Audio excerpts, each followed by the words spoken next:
Bienvenidos a un nuevo episodio de Tiempo Macabro. Hoy hablaremos de juegos malditos. Comencemos. En el pueblo donde vivo hay una historia conocida, y es que había una casa en el bosque donde vivía un matrimonio con su hija Clara, pero un día la niña desapareció. Se había desvanecido, como si la tierra se la hubiera tragado. Los vecinos buscaron durante semanas, hasta que finalmente, una mañana, la encontraron. No estaba en un lugar lejano, sino en un cobertizo pequeño y viejo, a tan solo unos metros de su propia casa. Estaba sentada en el suelo, con los ojos cerrados y un pequeño corte en la mejilla, pero no había señales de lucha. Estaba sin vida, como si el tiempo la hubiera detenido en ese momento. Lo extraño fue que su cuerpo no parecía haber sido afectado por el paso del tiempo. Parecía como si hubiera estado allí solo unas horas. Nadie entendió cómo había llegado allí o por qué había perdido la vida. Algunos dijeron que no fue el frío lo que le pasó, sino algo mucho más macabro. Tras ese trágico desenlace, el matrimonio un día se fue del pueblo y la casa quedó abandonada. Desde entonces, pocos se atrevían a acercarse. Años después, los adolescentes del pueblo comenzaron a hablar de un juego llamado Clara. Se había vuelto popular entre ellos, como una especie de reto. El juego consistía en reunirse en una habitación cerrada, apagar todas las luces y colocar una vela en el centro. Todos debían cerrar los ojos y tomarse de las manos mientras uno de ellos pronunciaba las siguientes palabras: Clara, ven a nosotros, Clara, hazte ver, Clara, con tus manos frías, ven y haznos saber. El juego era sencillo, pero sus consecuencias eran aterradoras. Debías esperar en total silencio, manteniendo las manos sobre la vela, tratando de que no se apagara. Si en algún momento sentías una mano fría tocarte, debías quedarte quieto, en silencio, sin mover ni un músculo. Si abrías los ojos y veías algo, esa cosa te arrastraría con ella y nunca regresarías. Si gritabas, si hacías el más mínimo ruido, amanecerías congelado, como Clara. Una tarde decidí jugar con mis amigos. Estábamos en la vieja casona de mis abuelos. Todos se tomaron de las manos y apagamos las luces. El aire estaba denso y la vela brillaba débilmente en el centro de la habitación. Mis amigos murmuraban, temblaban, pero nadie se atrevía a romper el silencio. Lo dije en voz baja, con el temor recorriéndome: Clara, ven a nosotros, Clara, hazte ver, Clara, con tus manos frías, ven y haznos saber. El cuarto quedó en completo silencio. Sentí el calor de la vela sobre mis manos y un frío extraño comenzó a invadir el ambiente. No estaba seguro si era mi mente o si realmente algo estaba sucediendo. Pasaron unos minutos, pero no sentía nada extraño, solo un creciente miedo. De repente, escuché un leve susurro. Miré a mis amigos, pero seguían con los ojos cerrados. Me quedé quieto, esperando. Un frío intenso comenzó a recorrer mi cuerpo. No me atrevía a moverme y sentí la presencia de algo cercano. De pronto, sentí una mano fría sobre mi brazo. No me atreví a gritar ni a moverme. Cerré los ojos con fuerza, esperando que todo terminara. Pero luego, escuché algo más. Algo que me heló el alma en un susurro, como un aliento helado en mi oído, y la voz de una niña, débil pero clara: te estoy esperando. En ese momento mi cuerpo reaccionó por instinto. Abrí los ojos y miré a mi alrededor. La vela seguía encendida, pero sentí un frío abrumador. De repente, una sombra se deslizaba por la pared. Una figura pequeña y pálida se asomaba en la esquina de la habitación. Antes de que pudiera gritar, la sombra se desvaneció y un profundo silencio llenó el aire. Nadie se atrevió a hablar. Todos estábamos paralizados por el miedo. Lo peor vino después. Esa noche, mientras estábamos a punto de dormir, comencé a escuchar pasos arrastrándose por el pasillo, como si alguien se acercara a mi puerta. Me levanté lentamente, con el corazón latiendo en mi garganta. Abrí la puerta de mi habitación y vi a mi madre sentada en el salón, mirando hacia el pasillo, con sus ojos fijos. Me miró sin decir nada. Tenía la cara blanca sin expresión ninguna. Estaba como congelada, pero sus ojos estaban fijos mirando algo en el final del pasillo. Me di la vuelta para ver qué es lo que estaba mirando mi madre, pero ahí no había nada. De repente, como si despertara de un trance, mi madre se levantó de golpe y sin quitar la mirada del pasillo me dijo: ¿Tú también lo has visto? No entendí a qué se refería, pero en ese momento un aire frío pasó por mi cara. Al día siguiente, cuando desperté, todo parecía como siempre. La casa estaba en silencio y mi madre ya se había ido a trabajar. Cuando fui al baño y me miré al espejo, todo seguía normal. En las semanas siguientes sucedieron cosas extrañas: puertas que se cerraban solas, ventanas que se abrían sin explicación, y la sensación de que algo nos observaba en la oscuridad. Mi familia comenzó a notar los cambios.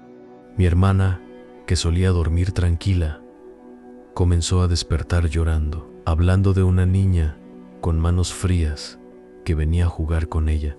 Mi madre no volvió a hablar del suceso que vivimos y mi padre siempre fue escéptico. Pero en poco tiempo y sin muchas explicaciones por parte de ellos, nos mudamos poco después, dejando atrás la casona. Pero las sombras de Clara nunca nos dejaron. Siempre sentí que, en algún rincón oscuro de la casa vieja, aún espera a aquellos que se atrevan a invocarla. A veces, no importa cuánto queramos dejar algo atrás, hay fuerzas que simplemente no lo permiten. Si creen que lo que escucharon fue aterrador, esperen a conocer lo que pasó en la siguiente historia. No sé por qué acepté. Siempre he sido escéptico con estas cosas, pero había algo en cómo Clara me retó. Decía que no me atrevería, que yo era demasiado miedoso. Éramos 5 esa noche: Clara, Luis, Paula, Martín y yo. Nos reunimos en casa de Clara porque sus papás estaban de viaje, y siendo honestos, lo último que queríamos era supervisión. Clara había conseguido una tabla de Ouija por internet, de esas que parecen sacadas de una película de terror. Cuando la sacó del bolso y la puso en la mesa del comedor, me reí nerviosamente. «Esto es una tontería», dije, tratando de sonar seguro, pero la verdad es que la tabla tenía algo. No sé, la madera parecía vieja y los grabados estaban tan bien hechos que parecían reales, como si alguien los hubiera tallado hace mucho tiempo. Las luces estaban apagadas y solo teníamos un par de velas iluminando la habitación. «No deberíamos jugar con esto», murmuró, pero Clara la ignoró. Nos sentamos alrededor de la mesa y Clara empezó a explicar las reglas. No quiten los dedos del puntero y siempre hay que despedirse al final. Si no lo hacemos, las cosas pueden salir mal, dijo con una sonrisa juguetona. A pesar de su tono, algo en su mirada me puso los pelos de punta. Al principio, todo fue una broma. Martín preguntó cosas tontas, como si algún espíritu sabía cuál era su calificación en matemáticas. Nos reímos, relajándonos un poco, pero entonces Clara decidió ponerse seria. «Si hay alguien aquí con nosotros, hazte presente», dijo, y su voz resonó en el silencio. «Si hay alguien aquí con nosotros, hazte presente». Su voz resonó en el silencio. El puntero no se movió. Pasaron unos segundos que se sintieron como minutos. Estaba a punto de burlarme cuando sentí un ligero tirón. ¿Quién lo movió?, pregunté mirando a los demás. Todos negaron con la cabeza, pero sus caras habían cambiado. Ya no estaban riéndose. El puntero empezó a moverse más rápido. Formó una palabra: hola. Nadie dijo nada. Clara fue la primera en reaccionar. ¿Quién eres?, preguntó, tratando de mantener la calma. La respuesta fue rápida: Nico. Nico. ¿Quién es Nico?, preguntó Martín con una risa nerviosa, tratando de hacer una broma para aliviar la tensión. Nadie respondió.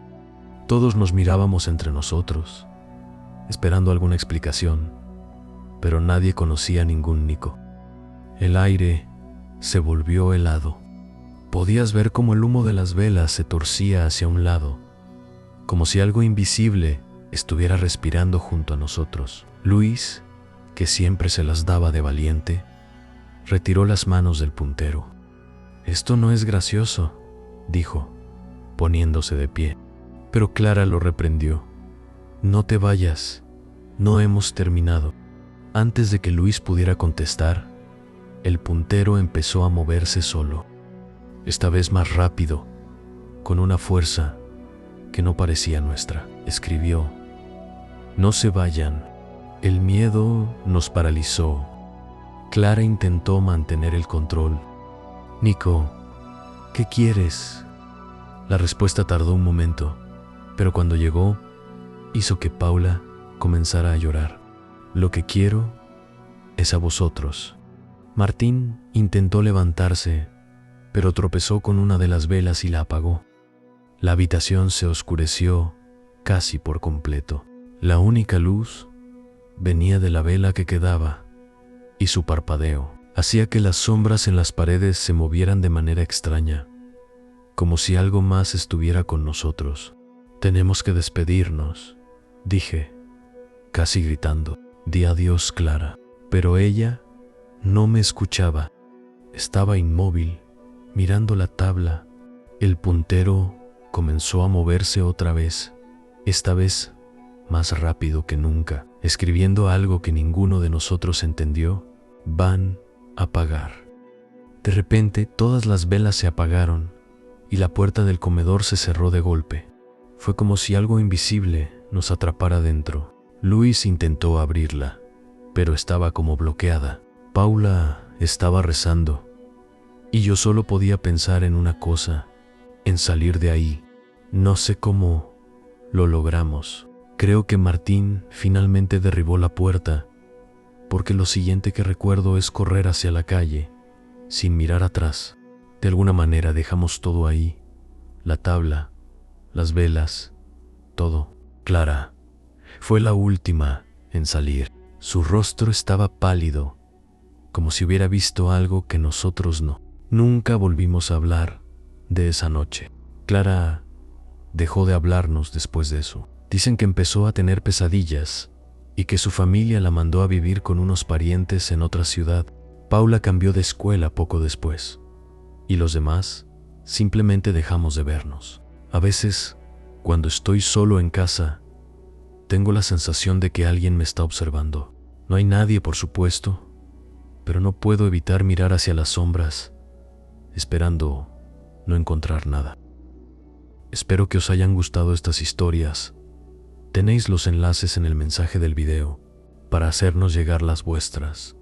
Muchas gracias y hasta el siguiente episodio.